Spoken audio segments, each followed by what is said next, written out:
पुन्हा एकदा रेस्ट घ्यायचं दिवस आलं. आज मी कामावरती नव्हते गेले, सुट्टी घेतली होती कारण मला आली होती पिरियड.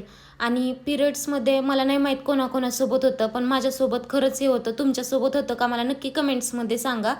मला खूप जास्त कंटाळा येतो, म्हणजे मला अंथरुणावरून उठूच वाटत नाही, फक्त लोळू वाटतं. अजिबात काय करायची इच्छा नाही राहत. पण तरी पण काळजावरती दगड ठेवून उठले आणि कोमट पाणी घेतलं पिण्यासाठी. कोमट पाण्यामध्ये मी तूप टाकून घेते, तुम्हाला तर माहीतच आहे. पहिल्यापासूनच मला आता सवय लागली आहे कोमट पाण्यामध्ये तूप टाकून प्यायची. अगोदर नव्हती पित मी, आत्ता प्यायला लागले, 1.5-2 महिने झालं. त्यानंतर मी म्हटलं थोडीशी योगा करावी.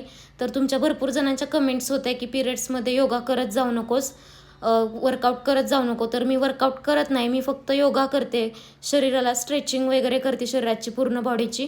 बिकॉज खूप शरीर असं आखडल्यागत होतं आणि पिरियड्समध्ये तर जास्त होतं, त्यामुळे थोडीशी योगा करते पेन कमी होण्यासाठी आणि स्ट्रेचिंग, एवढंच, बाकी काही नाही. त्यानंतर मी फ्रेश झाली आणि खायला घेतलं.